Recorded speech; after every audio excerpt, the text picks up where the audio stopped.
So therefore, I choose to have darker shadows and lighter lights up here. So I'm choosing to emphasize both my local value, my render value, and my compositional value. And this is how we can really guide the user. Same here with this creature.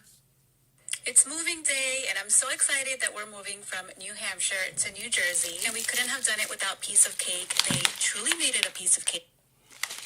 There's this tail in the back, which is almost impossible for you to see, but that's by design, right? So we know it's there.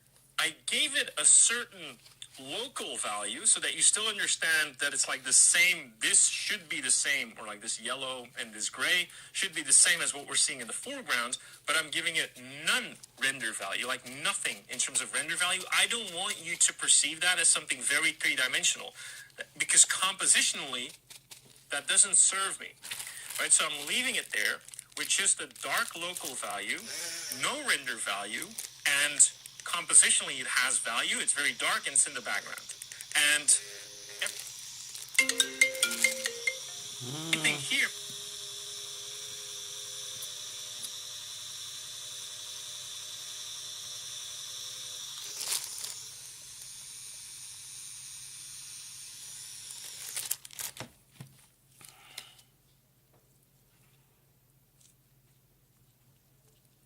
Where I want you to pay attention has a bigger contrast of local value and a bigger contrast of render value. And the struggles you'll have as you evolve as an artist, or especially when you're learning to draw or paint, is to understand how color works in these value categories. So how can I, one, create a contrast in color for my local values? How can I, for my render values, use the right colors to make that stand out, to make that three-dimensional object stand out?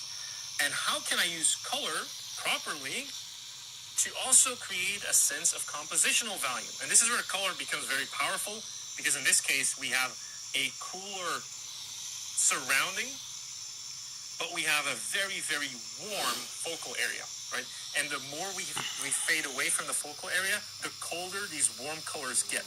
And therefore, I'm also using color compositionally to grab your attention. And in storytelling, this is where it becomes very powerful, especially like in cinema. Usually in cinema, most of the attention, at least in good cinema, most of the attention goes to compositional value. There's something I actually don't like about modern cinema, a lot of modern cinema, especially like the superhero movies. They're much more focused on render values. Like everything needs to look super 3D, or like it's literally made in 3D, right? So there's a lot of times there's no artistic choice to just let go of that render value and actually focus on the compositional value. Whereas a lot of the times in good cinema, like, you don't need to understand all of the three-dimensionality of what this character is doing. I just want you to have that contrast between light and dark, so that this is the first person you pay attention to when the scene starts. And we continue that down here, but as soon as the camera flips, we no longer need that much contrast here. We want to emphasize that contrast here. So we'll also have render value, because there's not that much contrast, so we need to some degree, pull that out in a different way. And then we choose to sacrifice the other values for the compositional storytelling. And the local values, even if I were to make this guy stand out more, I could have played with the local values and could have made this like white bandage, for instance. I could have made it lighter as a local value just to grab your attention more. But I would have always sacrificed that over here just for the sake of composition. And so this is where I think your understanding of value becomes very important, because you will learn what to emphasize and what to sacrifice. And I think a really good example for this also happens in comics. I'm not claiming that my example is good. I'm just saying that when I read comics comics, or when I look at comics specifically for the art, is that I'm seeing there's always a lot of emphasis, especially with inkers, very good inkers, on compositional value. They want you to understand at all times what is going on from a readable point of view. You need to understand the picture very fast. It's the same in cinema. And so there's this emphasis on compositional value to guide your eye. And then usually, there's not a lot of render value in comics. Usually a colorist will come in and they will emphasize that compositional value with good color to make that storytelling, to make that pop even more. Okay, just a big disclaimer, I'm not a colorist, so I'm not saying these are good colors, but I'm saying that a colorist, a really good one, they really help the inker and the person that does the line. Sometimes in this modern age, it's the same person, but they really understand on how to use color to make everything pop from a compositional point of view. They're not too worried about local value. They will use it, but sometimes they will use color very, very different from what the actual local value of that specific thing would be. You also see this a lot in more Asian paintings, where the colors, like they will have a face, a skin tone that is white. So it's just completely white. And that is not because they want to represent the local value of skin. They just want to have a compositional focus. All right. So that's my 2 cents on value. I hope it was valuable to you, pun intended. And I'll see you in the next one.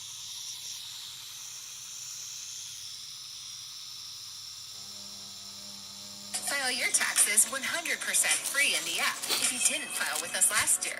Just file with TurboTax. Do it. You have to know how to articulate goals, right? You have to know how to, like, today I'm going to draw 500 hands. And through that output is where you're getting your footing to kind of make that slow climb of progress. If you don't love the process, you're doing it wrong. Dan is the former head of story development at Riot Games. So what that means is him and his team were responsible for a lot of the marketing and cinematics that League of Legends and Valorant put out. Stuff like the season starts. In this episode, we're talking a little bit about his thoughts on creativity and what it kind of takes day to day to try to make something that people really like and resonate with on a large scale. Sort of the day-to-day tedium that goes along with doing that kind of stuff. I really enjoyed my conversation with Dan. I think aspirationally, a lot of people would love to work at these sorts of companies, but Dan's perspective shines sort of a more realistic light, what it means to actually work at a place like that versus the romanticized, idealized version of it. By the way, if you'd like to learn from me, I have a mentorship on my Patreon. In it, I do one-on-one calls with people where we talk about your art and the direction that you're going in, and we try to work together to create a plan so you can work more efficiently towards achieving your goals. Thank you so much for clicking on the episode. I hope you enjoy it. Have a good one. Based on my experience, if someone's going to do this, if someone's going to actually try to be a creative person and do it for a living, you can do anything you want. And it sounds simple and maybe crazy, but there's that old saying, in order to predict your future, you must create your own destiny. You have to listen to your instinct. You have to just follow your gut. Everyone's going to tell you no, right? Because they're listening to their gut. They're listening to what's driving them forward. And you can't rely on anyone else's perspective. You really have to just invest and trust in the process and go for it. And when you do, when you are in the act of doing it, as long as you keep doing it, like, you are building that world, you're building the trust. I like to think of it as like making your own mountain. And at the end of the day, how big that mountain is going to give you the place to stand on, to have the perspective you need to see the elevation you've achieved. And that's only going to come by doing the work. So if you talk about it, if you're just focused on, like, dreaming big, good for you. But, there was that Denzel Washington when he was talking about dreams are great, right? Without goals, dreams will inevitably lead to disappointment. It takes commitment and consistency. So if you can do that, you can achieve your goals. And I'm a firm believer in that. You have to just be consistent. You have to deliver day in, day out towards what you apply your craft to, whatever that is. And then eventually you'll just notice people buy in. They're like, this guy doesn't stop, or this person doesn't stop. They're a relentless force, and they're going to inevitably say, jump on my team. I'm going to give you a chance to do this. I need someone that just rose. Right? When you get enough of those wins in your back pocket, it really permissions you to do anything. You just have to keep that core belief. It's taking you somewhere, and it may not be what you think it is or what it's supposed to be, but it's unique. That's your journey, you know? One thing, I feel like there's a lot of cliches with this kind of stuff because everyone says work hard, try your best, do all that stuff. And Sure. And I think it's frustrating for people to hear that sometimes because it's so simple. You know, people want there to be some, you know, again, course you can take or something you can do that just magically puts you in that position to where you figured it out. And the more that I do this kind of stuff personally, the more I'm like, okay, I'm getting attention online. I'm doing things that people are recognizing me for. But then there's like all the tedious work that goes into like making a podcast. There's like the driving and the editing and the, you know, trying to, you know, be on camera and all these things that are ultimately like, it's almost like, feels like I'm digging a hole. You know, it's like the same sort of work, you know? And whenever I talk to people about this stuff, the common thread seems to be like, find something that you love so much that you're willing to dig as many holes as it takes to get that thing done. You know, it's like there are going to be times when in someone's career or life when it's like you're going to push up against life stuff like health or money or just burnout or any of that. And it's like you have to enjoy it enough to where you're going to keep doing it in spite of all those.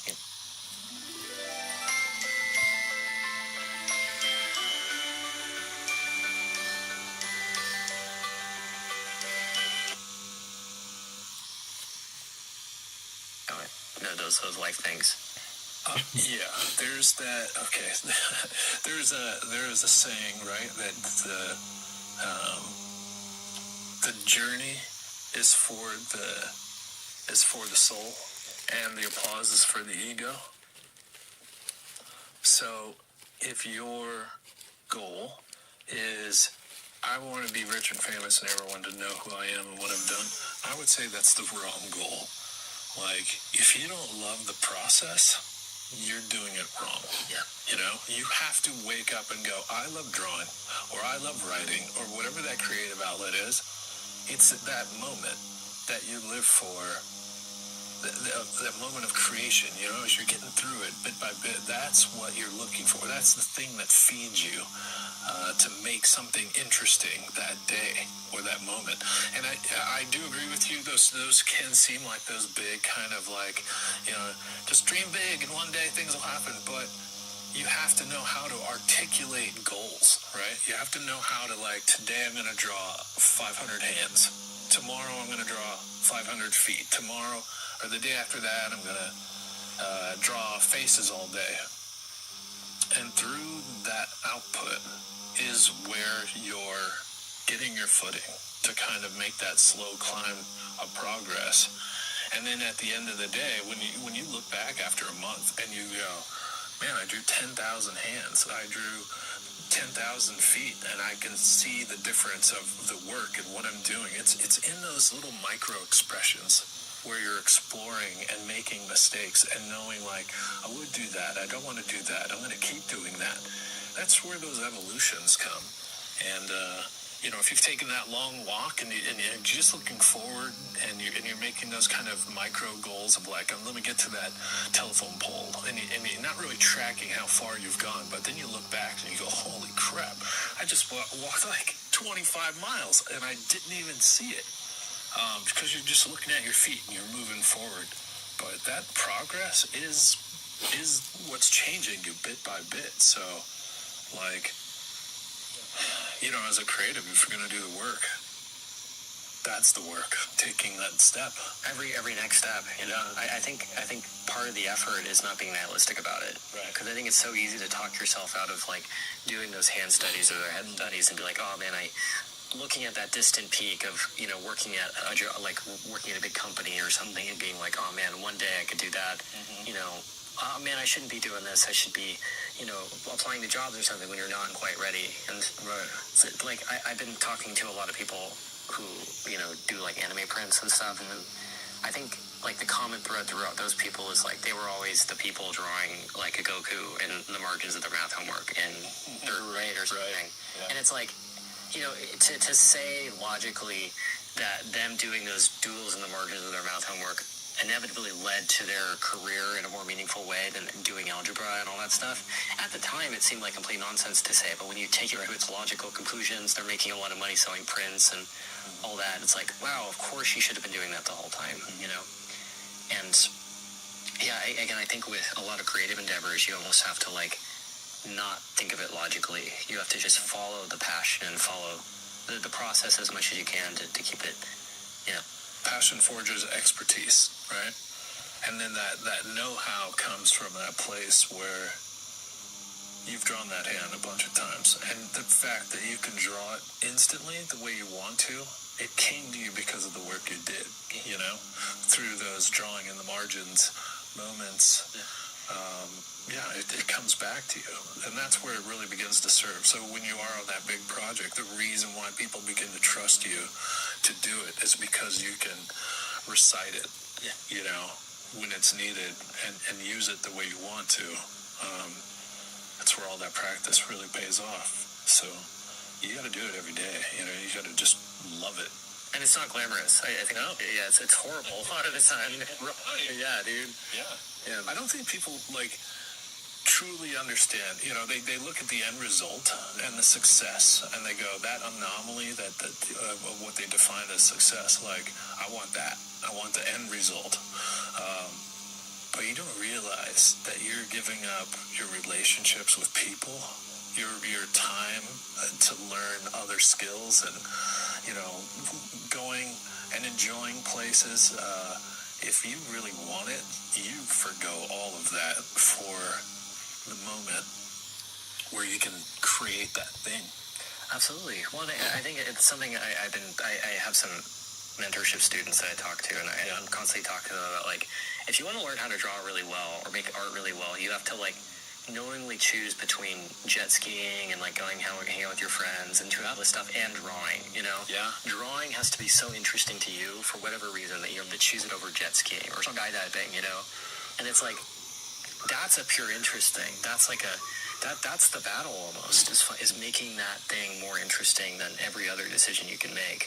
Like, I think if most people got to look into the actual creative process, they would never want to actually do it, because it's... Yeah, you really got to hate yourself on some level. No, maybe not hate yourself, that's strong, but you definitely need to... These days, it seems like there's a new AI browser launching every other month. But if you're an IT admin, you've probably noticed that these new AI browsers simply aren't designed for the enterprise world. In some cases, they don't even address the basics of threat protection. And they certainly lack the security, manageability, and compliance that you're used to, leaving you to choose between safety and productivity. And the key word is safety. We understand that productivity cannot come at the expense of control. In your AI browsing, you still need and expect enterprise-grade security, compliance, and controls from day one. Hi, I'm Lindsay Kubasik, and I lead the Edge for Business product team. Today, I'm excited to introduce the world's first secure enterprise AI browser. In this video, I'll show you how Edge for Business delivers safe, AI-powered browsing, and later, Arnish Chandra will show the latest security and management innovations to keep your organization protected and in control. And yes, of course, there will be a ton of demos so you can see everything in action. Whether you're ready to dive into an AI-powered browser or just want to learn why Edge for Business is an Go away. This has to appeal to you in a way that doesn't make sense to probably most people on the planet. Yeah. You know? Right.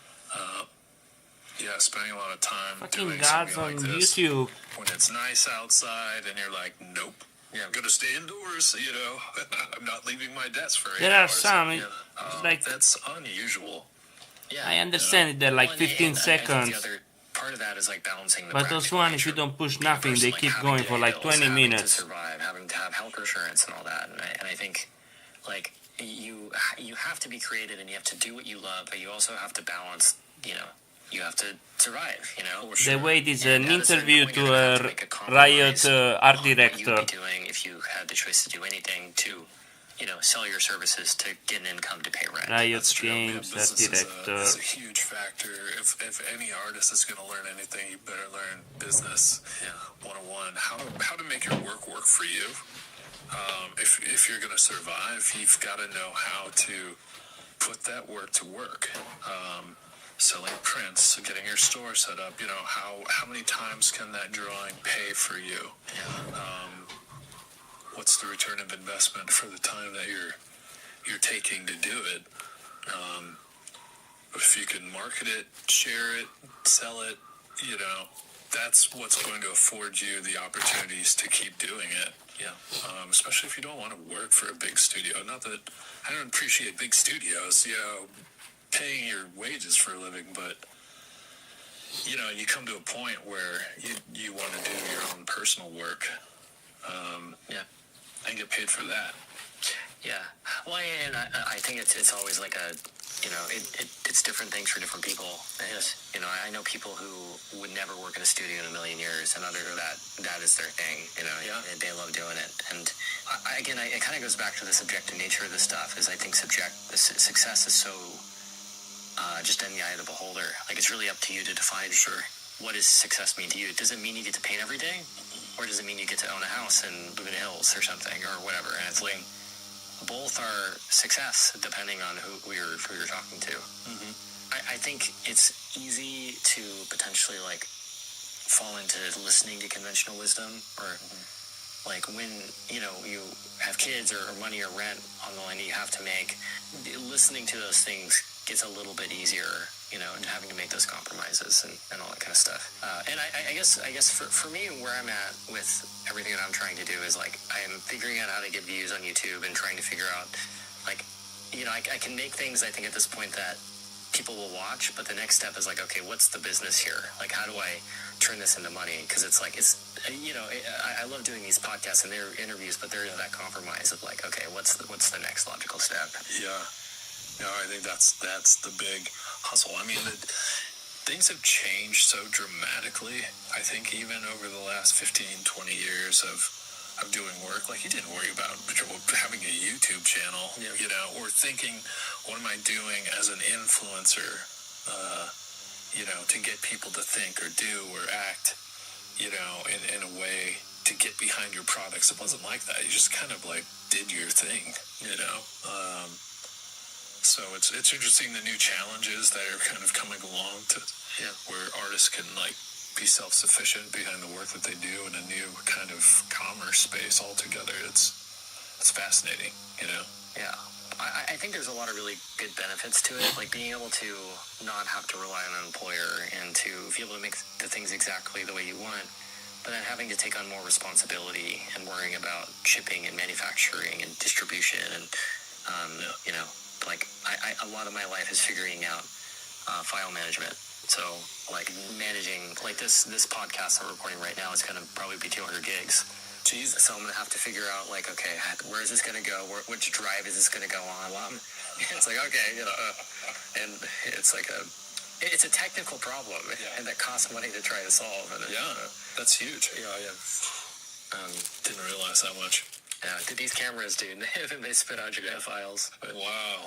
Okay. Well, and again, it's like, I think, going back to the glamour thing, I think people look at working at Riot or something with, it's like a dream job for a lot of people, but right.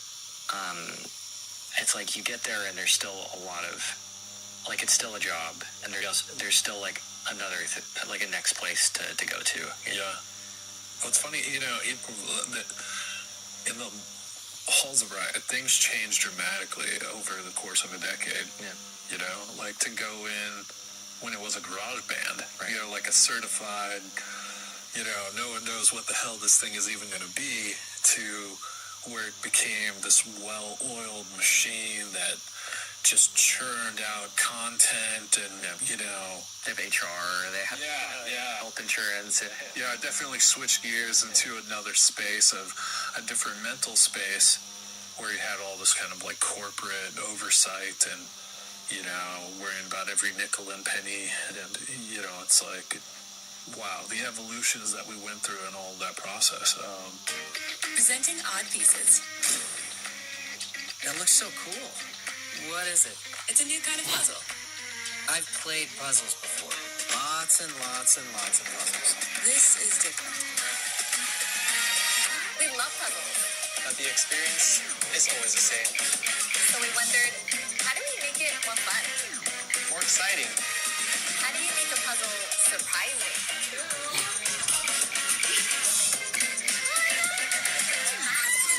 Let's see what's inside the box.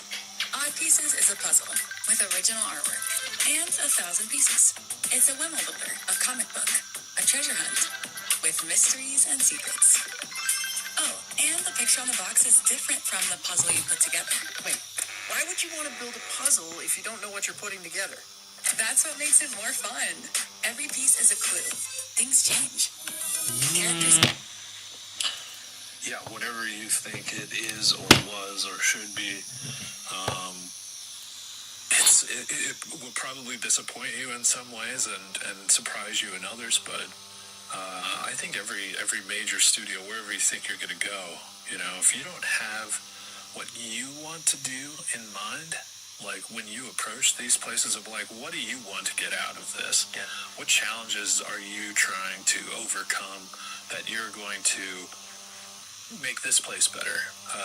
And I think even if you're in a job interview, this is the stuff that I look for.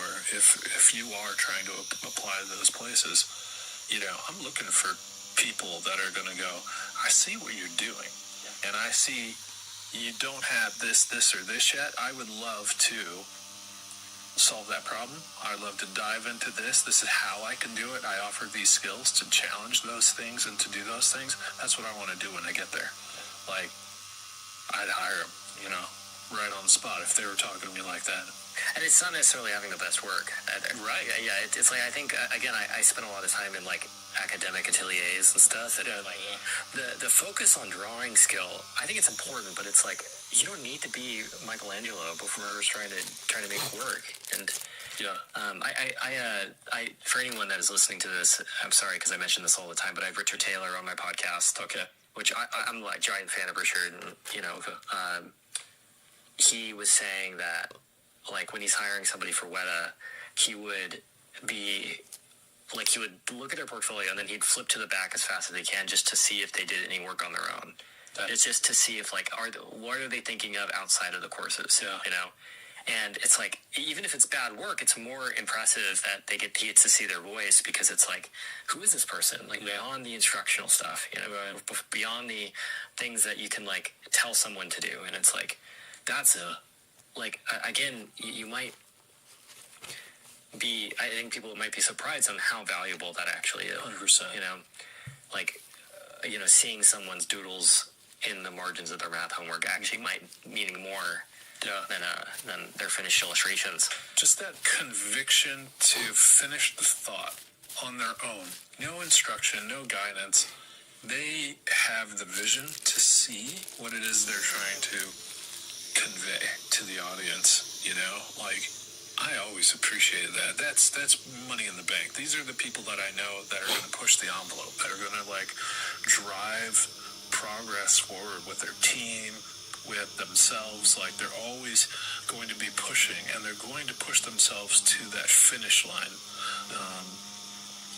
Because I'd see the curriculum stuff, and it's cool.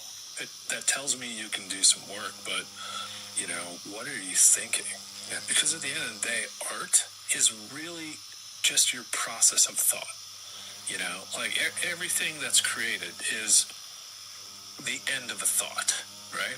Or a series of thoughts where everyone had to come together to think about a thing and how it came to exist and why it exists. And, what materials would be used, or what the meaning is behind it. But eventually that product is just a culmination of thoughts, and the art, is driving into a space of just defining things that don't exist.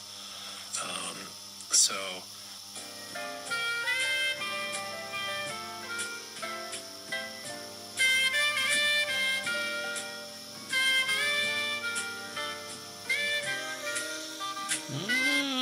We 1 minute advertisement. at the end of the day, I think every artist, that when they really start to look at their career, you're going to find points where at first you're thinking through the work and you're proofing it, right? And that's the artwork you're driving on, whether it's for self or for products, right? But at the end of the day, the more thinking you do, the more of that process thinking and understanding, that's your leverage. That's where you become a teacher, and you're teaching people how to think about what they're doing, so that they can execute, right? So, I mean, it's all just really thought and evaluation at the end of the day, Yeah, well, and it doesn't have to necessarily be like completely original either. Right. Like we're all standing on the shoulders of giants, and Yeah. again, like League of Legends is just like a Warcraft 3 mod. It's not like fundamentally. It's just like it's Dota. Dota, relaunch, Well, it's like these guys that were. Again, it's like my version of, or I guess a version of that being the Doodles and the version of Math Homework. It's like these guys might have had jobs, day jobs, doing whatever, and they just were making a Warcraft 3 mod. And over time, it became this, global phenomenon on accident, or Star Wars is like famously like a ripoff of Flash Gordon or something, Right. Lord of the Rings, was Tolkien just trying to do like English lore or something, and it's like all these things, they're trying to be something else, and the audience, and I guess the audience having almost a conversation with the people producing it became something bigger, or something on accident. Fortnite as well is another one of the stories. Yeah. I remember Fortnite was just trying to be that zombie trap game. Yeah. And I loved that. I was like, I'm so in. I'm so in. I was kind of bummed that that as a game mode disappeared. Yeah. I appreciate the pivot, but yeah, I was like, Well, I wanted to. I've been thinking, like, was it like that whole battle royale thing and all that stemmed from a fan-made version of a Minecraft custom game for Hunger Games? I think. I'm going to rewind that back even further. Yeah, there was a movie called Battle Royale. Yeah, that was where really, and that was so controversial. You couldn't even get it in America. You had to go on the black market DVD, right? Where they would go back in the alley like, "Hey kid, you want one of these?" Like $5. You're like, "Oh, what's that?" That movie's fucked up. Oh yeah, messed up. But I mean, that was the brilliance of it, is to tap into something that feeling that we all kind of wanted, like, what if we could just annihilate our classmates with, medieval weapons, what if we could go on those rampages and stuff, and it just was this, holy shit, it's a a very visceral, right, movie where they acted on it, and you're like, what the? Yeah. Do you think Suzanne Collins saw that movie and then wrote Hunger Games as a result of that, or is it parallel thinking? Well, so I do think when you're thinking a thought in the zeitgeist of the universe, it is out there. There's a wave that we're all kind of harmonizing with, and people are going to be receptive to certain things because it's in the air, right? And you're just like, So I think there's a chance where people could be thinking the same thoughts about how to do it, but then there's those people that execute on it first, that really lock it down, and in a way where it's spectacular. It's not just an offshoot or something that's kind of weak, but it's recognizable. There's some energy behind it, and I would guess that came from Battle Royale first. There's just no way. It's too. Yeah, it was too much on the nose. So. Well, it was a Korean movie into a YA novel with Jennifer Lawrence eventually playing in a movie, and then a Minecraft custom game. Yeah. That a bunch of Minecraft streamers played, and then PUBG. Yeah. And then Fortnite, Right. And along the way, it's like no one knows how they're going to monetize. They don't know when the game is going to be. Right. I know that for League of Legends, it's like, oh, of course, skins, that makes tons of money. But before that, that was like Oblivion horse armor or something, you know, which was like super controversial. But it's like, and it's like, you know, it's like, it's impossible to find every thread and stream of where something came from, Right. but it's like it came from somewhere. And I think it's just being creative and open to ideas, you know. And Yeah, there's just something that feels right that I think people are hungry for. It's something that, you know, it's just kind of baked in under the surface for everyone, and it scratches the right itch. And we're like, yes, that's the thing. That's what we wanted. Yeah. Yeah. But to get there, you have, like, to make Fortnite, you have to learn UV mapping. For sure. Yeah, you have to learn, like, you know, just basic lighting stuff in, you know, Unreal or whatever it's rendered in, or, you know, like all these technical things, like, even beyond that, you have to learn how to type. You have to learn all these different complex skills that come together to make Fortnite, and, or, you know, make whatever. And Switch to TurboTax. File free in the app by 228. All 100% free. Now this is taxes.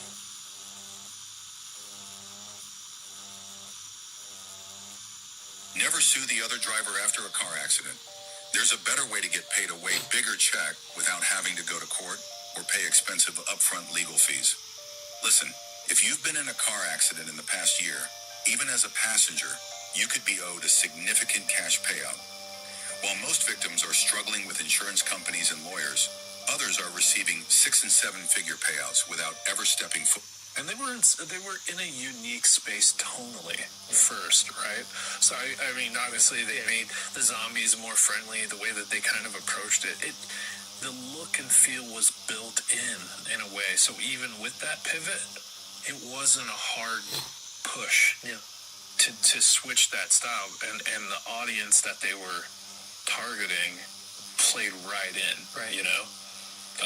well, and it's developing that core audience of people, and then it becomes something else, you know. And it's like it's like a transitionary thing. And I would say anyone that originally made Fortnite, they would say it's like it's still not finished, you know. They're still working and improving on it every day, even though it's like probably one of the most it's like the most successful game ever made, probably. And I think it's like it always comes back to nihilism for me, because it's so easy to talk yourself out of making something like, and building a core audience of people that watch whatever or consume whatever the thing you put out is. Like, the second you're making a comic book and then you're dreaming of this distant future of drawing Batman instead of this other custom character that you're making yourself, that's when it's like, I think that's when it starts to get into like tough or like rough waters a little bit. You know, I think part of the nihilistic approach, too, is when you see something at such a magnitude of success, you know, they started with a premise. They started with a couple characters. They started small, you know, but now we see these levels of success and stuff, and it's become like this, you know, unobtainable thing. And I think that you can feel almost like, why bother to approach this with, because you know it takes hundreds of millions of dollars and all this effort to put into it, and you're like, what am I going to do? You know, I'm a rock dropping in an ocean of creative here and work, but you know, it really just starts in a place, and you have to just follow that thread and be willing to like suffer through it, you know, whatever the course is, and then you get to those moments where if you just build on the success of those small steps, it can ladder into something as big as what Fortnite has become. You know, it's just gotta be willing to do it. Well, and again, it's like I generally tend to be somebody on the more pessimistic side of things. I think, like, and it's been interesting for me doing this podcast, because it's like it like at this point, it's like, again, have a couple 100,000 views, and you know, I can expect a thing to get like at least 5,000 views or something when I do this, which is it's weird for me. And it's like it started out with me driving around in a van by myself, sleeping in Walmart parking lots, like being in bottles. You know, it's like really not glamorous at all. You know, and it's turned into this thing where it's like, man, like people tell me they've seen every episode, or they're really excited about it, and it's like, And that's just puttering around. That's me just trying to figure it out and, doing a lot of tedious work. Like, I probably have, 15 terabytes of podcasts on a drive somewhere. And it's like, Wow. And it's like, but the thread throughout it has been like, I just want to have conversations with people. I'm trying not to look at the views or the amount of attention something is getting. I'm trying to look at as long as I have the conversation, then it's already a win. Right. Like the second I start to look at numbers and all that kind of stuff, that the thing is like, oh, well, I did something, I got 200,000, and then people are doing things that are getting 50 million views, and it's like, it's so easy to talk yourself out of something being important. So I don't think that there's really any competition. Like when you're doing art, the only person you really have to worry about is you, because if you don't make the decision to do the work, to get out there and to have these conversations, then nothing happens. Yeah. So the fact something could happen, and even you look at the videos and stuff that you have on the backlog, right? The things that you've already done. There may come that moment, that tipping point where you do have the conversation that starts that kind of snowball effect where people go, well, what else did you do? What did you do before that? And they start looking back.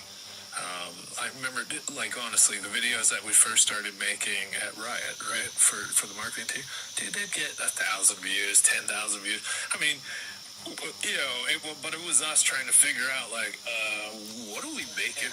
We would have no money. Yeah, we had no time, but we're like, just make something, try to make it as good as possible, and then we'll just learn and earn the right to do it again. Yeah.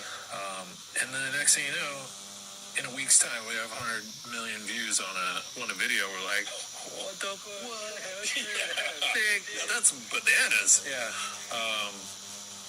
But yeah, I mean, you just keep going, and then all the people that eventually look back, they go, oh, I really love this, and this, and it leads to Arcane, where you can see how that takes on a whole nother level. And then people go, well, what happened? What did they make before? And then they find your other stuff, and you're like, there it is. It's been there all along. Yeah. And then they're gonna be your cheerleader. Like, what comes next? We can't wait to see. I think of Hot Ones and stuff like that. Those are pretty dope shows. I think, again, talking about Riot just because it's relevant to the conversation, but it's I think the character of Jinx to me is like a Harley Quinn sort of ripoff, and in some way, And I think it's I think I saw some interview or something about Arcane, and Jinx, they were gonna do Jinx, but then she was too similar to Miss Fortune or something, and then they were gonna consider her, and they're like, oh, let's just do her anyways, and then she's become the character for League of Legends. Yeah. But without all of that other exploration of making 200 or so other characters and skins and all this lore, then it's all of this world building that became relevant when they started making that show. It wouldn't have happened without all of that other hole digging that had to happen to get there. Yeah. I sat right next to Katie D'Souza while she drew Jinx for the first time. Yeah. While they were crafting her and stuff, and while we talked about her.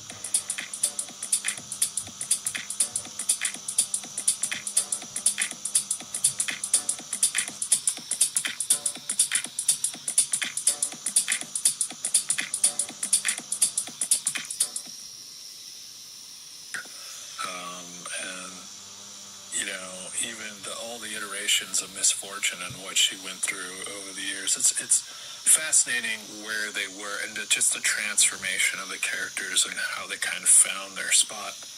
And Jinx, she was just a wild card.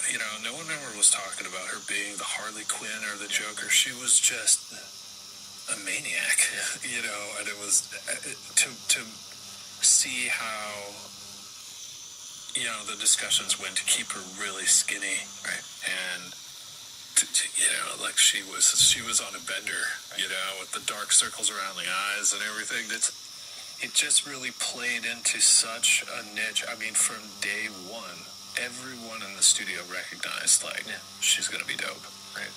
And we kind of knew it. I was like, wow, yeah. So to see, even when we were doing experimental kind of test to see how Fortige came in to do walk cycles and stuff for other characters from Misfortune and stuff, to see that how they were drawn to Jinx, and you know, we eventually had made that Jinx video, the first one. You know, that was all pretty fascinating. So yeah, when I think of those characters kind of fall into that space and how she could easily be, you know, Harley Quinn or any of these other kind of chaos like characters, she just hit that space where I think everyone enjoys that bit of chaos, you know, and the trope of the character.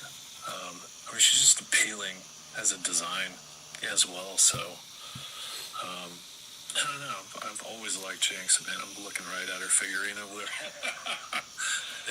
yeah. Fishbones. That was made by Mark Gibbons. Yeah. And Mark was a big influence on Warhammer. Yeah. You know, he was one of those early Games Workshop guys that came over, that worked at Blizzard and did a lot of World of Warcraft stuff. So, yeah, I sat right next to that guy when he built that thing. And that was, man, those days were great, you know, in the early days of Riot, to watch the world really come together. Well, I think the interesting thing there in a lot of ways is also that you don't know if the thing that you're doing is going to be popular or not. Like, it feels the same to be doing something small as it does to do something really big. Absolutely. Because, again, whenever I talk to people, it's like, yeah, like we did this thing and it went mega viral and it was an accident. And, you know, we had no idea. And, and it changed our lives, but, or it didn't, or, you know, but whatever. It's like, and again, I mean, to me, it always comes back to just doing the work, you know? Like, you want to put yourself in as many opportunities as possible to where lightning can hit, you know? It probably won't for a long time, but you need to keep trying until it does, you know? Definitely, yeah. No one knew any one thing would be the thing. In those days, it was just like, we need to do this, we need to do that. We're literally filling every nook and cranny of the world with stuff, right? And you know, we knew that there was a lot of players, and they were eager to get a hold of the game. But you know, when it came to the world building and all that stuff, honestly, they were ready to shut it down. Yeah, more than a few times. Like, do we need that? Or no, we believe in it, and you'll need it one day. You know. And they're like, all right, keep going. Right, you know? So all that, to now see how rich that world has come to be, and, you know, to see the believability that like, everyone just buy into the world of Arcane and stuff. I constantly think back to all those millions of micro decisions, you know, that became all the little inflections of the world. Yeah.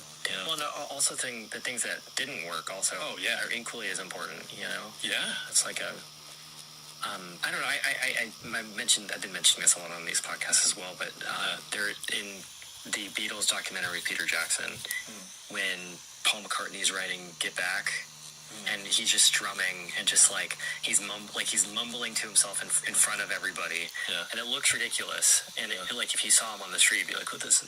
But then from the mumbling, Get Back comes out of Paul McCartney's head, and it's like, oh, okay, now I see, you know. Yeah. But it's like that, you know, to get to that point, there was like where you can feel confident enough in your mumbling and your stumbling to have something come out of that. There's tens of thousands of hours of doing that and it not working, you know. You know, it's this kind of stuff as we're talking. I can't help but think about, like, I got these for my kids. They're obsessed with them. These are the LED drawing boards. They sold out so fast last year, so I made sure to grab extra early. You can grab several of them. Each stroke gives off bright, colorful light, and at night, it looks just like magic. My kid plays with it for hours, never asking for my iPad anymore. This versus between what's coming in AI, you know, it's still always present in my mind, right? And I think of these moments, the kind of things that we're describing, that is, it's purely about the experience of the artist. That this is the stuff that can't be replicated. This is the stuff that defines worlds, that makes all of this stuff possible. Just like George R. R. Martin being the elevator boy, right? And that Hodor moment. I don't know if you've heard that. No. Okay. So the idea behind it, he worked in an elevator as an elevator boy, and the thing that he heard every day while he went to work all day long was, "Hold the door, hold the door." And the fact that that became one of the best character moments in the Game of Thrones, that slow burn over 6 years of Hodor, Hodor, Hodor, hold the door, hold the door, that came from his moment of, one of his memories of building that up to be the guy working in the elevator, right? You can't do that with AI, and the meaning and impact to be woven into a piece of art, or a world, it only comes through these kind of experiences we have as human beings. For sure. Yeah. I think, AI is a really hot topic, and it's really complicated because it does solve a lot of problems, but at the same time, it takes a lot of stuff away in the same way that, I think that for me, doing these podcasts over Zoom is a lot easier. But, I don't have to drive anywhere. It's a lot easier financially. But there's something lost there. The technology takes away from it. It's we are hanging out now and we're going to eat some dumplings after that. But it's you lose that in-person camaraderie or that in-person thing that's happening that makes it interesting. It's whenever I do a podcast over Zoom, it loses a lot of its edge, Yeah. And I think it's the same thing with AI. It's when you remove the struggle or the suffering from something, it's okay, well, now you can make an illustration at the click of a button. What does that mean? It's it doesn't, it's not sustainable, it doesn't give you anything, and I think I think if the dangerous part is if you showed a young person who's just learning how to draw right now, they're 17, 16 years old, and you showed them AI, it would probably discourage you from even trying, So why would I do this if a robot could do it instantaneously, I get a mixed, when I talk to students and stuff, I get a mixed reaction. Half of them are I don't really care. It's the tool that's going to get me the job. I'll learn the tool because the requirement from me is that I have to deliver X within the time frame, and whatever I need to use to get to that thing to say, hey, good job, get your paycheck, I'll do it. Yeah. And so they're willing to learn it and use it, and I think sometimes, these are, we're of the horse buggy generation, right? And if we want to survive, cars are being made, at some point you can be well, I'm going to get a fancier, horse buggy, or I'm going to buy more horses. That's tough, because people are just going to invent faster cars and better cars, and then eventually everyone's just going to drive cars. Yeah. So I think we have to look at it. It's what can AI really do for us in the way that does make things easier, but never takes away the authorship of the thought, right? Yeah. So that always remains with us, and it becomes the best tool in our toolbox, but we use it effectively so that we can just expedite, because I think that's the hardest thing for artists is the time that it takes in order to create and to build and do.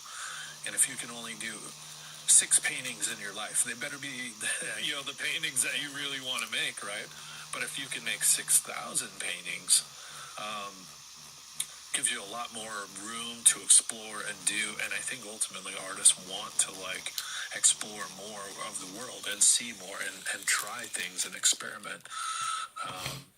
So I'm not mad at AI, but also am not a fan of people just stealing, other people's work. There was a guy talking about, oh, hey, you want, Miyazaki style, you just put the 6 words in the thing, and poof, now you've got your own Spirited Away. And I'm first, Miyazaki would hate you. Yeah, I saw that. Yeah, he would punch you in the face. Yeah, he would punch you in the face.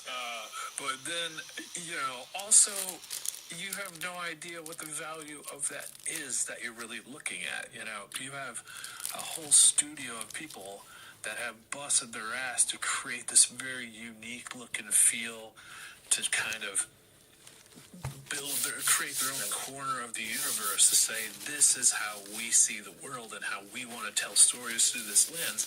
And you're just like, thanks. Yeah. Screw you guys. Yeah. No, don't do that. Don't do that. That's an insult to the thing that you love, that you were like, I love that thing. Yeah. Like, if you love it, don't do that to it.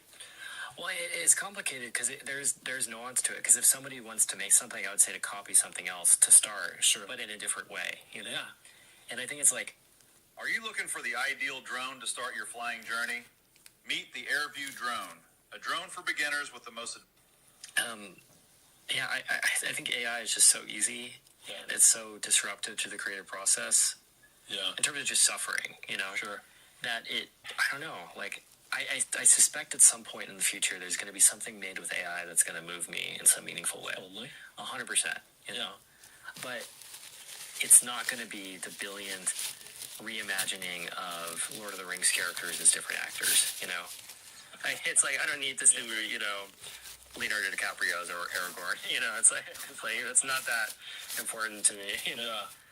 But again, that also might be that doodles in the margins of the math homework that we're talking about. And it's like, Yeah, it's weirdly fascinating. Yeah. I mean, I can't lie. I look at, like, when they do reimagining of things that have, like, looks and feels. I mean, I look at it. It's a thing you can look at and go, wow, that's kind of unique or interesting. But then you go, oh, man, it's a little soulless, too, because it stole something from someone that did put in the work, and you're like, oh man, if only you didn't see that, but then someone came along and kind of was like, okay, I see this thing and I want to combo it, and then I'm going to build that thing and make it work. And I don't know, it's such a strange space. it's a weird time to be alive, man. Yeah. Like, I remember when Midjourney was just coming out, and I was playing around it with my friends, and it was like, oh, these are like distorted, abstract images, and it's like, oh, that kind of looks like a certain, thing. And you were like, oh yeah, in 50 years it'll be able to do, a painting and stuff. Yeah. And then it's like the next year, the next month, it's able to spit out like it's hard. It's getting harder and harder to tell if that's actually AI or not, And I don't. I think it's a matter of time before AI is going to be able to make like a really convincing and good sounding YouTube video, or a really good sounding like cinematic or something. Sure. And again, I'm not going to claim to know if that's good or bad or for society. A surreal thing to observe happening in real time. Like, you remember Star Trek, obviously, right? Yeah, like the holodeck. Yeah. If this is all the shadow box, of what cameras were, to become what they are now, right? This high definition, super fidelity, incredible pieces of technology. Like, it all had to start from those terrible cameras, of like the idea of what early photography was. And I think to myself, maybe this is the progression to get to the holodeck, to get to that point where someone goes, aha, look at this. Now you can walk around in a totally immersive space the size of a warehouse. Yeah. And there's 3D projections and holographs everywhere that seem so real, but it's interacting with you in real time. So, it feels like it's catered specifically to you and your story. It's going to have to go through a big process in order to assimilate all that data and like process. And you've done the Void, right? The Star Wars stuff. I found that fascinating. Yeah, you got the heaters and the lava and stuff, but you You know, if you can see out the side of the goggles, you're like, oh man, it's a space heater. Yeah, that makes sense. Right, yeah. You know, but when you're in the goggles, you're like, wow, it's really warm in this universe. This is very immersive. Yeah. It just needs all of those components to work in concert, and I think maybe this is just the journey to get to that place. Yeah. Who knows where it's taking us? Yeah. I guess in the meantime, you know, it's disruptive to pretty much every industry on the planet. You know, it's like, I wouldn't recommend someone be a lawyer now or a programmer. I mean, the same way I wouldn't recommend somebody be an artist, you know, because, I mean, it's equally as replaceable, you know? And I think from all those perspectives, it's like, how do you survive? How do you, you know, stay competitive in a market where rent costs $4,000 a month or something, you know? You see, this is where I go back to, like, where art is a process of thinking. And if you can be, you know, on top of your game mentally, to think through the process as a creative, you're always going to be necessary. I mean, the art is a byproduct of that thought, right? But to think of being creative, if you think of just art as a labor, you know, as like something you do that's systematic, then you're replaceable, right? You're a factory worker, pressing buttons and pulling levers. But if you're thinking of how all of these things interact and move, you know, the AI is not going to get it right. The AI is, you know, we talked about before, it's the shaking of the 8-ball, and like, I don't know what it's going to be, but whoa, okay, no, you know, or yes, or whatever it is. Because it's not really reliable yet for full storytelling and stuff. It's like using a shoe for a screwdriver. Yeah, you know, you might get the thing in the wall, but it's not the optimal way to do it just yet, right? So, yeah, I don't know. I think now, if you can still be creative, I think that no matter what happens, you see how creative thinking, no matter what job you're in, it doesn't matter. You can apply that way of thinking to everything. Yeah, well, I mean, I've been a giant fan of Rick Rubin since he started, you know, going on podcasts and all that. And, you know, him talking about how, like, if you have the choice between something that is more efficient financially, more safe, or something you have more genuine interest in, you should always choose the thing that you have more interest in. And you're going to, like, explore it more. You're going to absolutely put in more of the work. And eventually you will get burnt out on the thing that seems more efficient, you know? Yeah. Like, again, it always goes back to, like, how many hands can you draw before you want to shoot yourself, you know? Yeah, it's like, for some reason, for anyone listening to this, like, I love doing these podcasts to the point where I'm willing to manage 200 gigs of files, you know, it's like, spend money on it.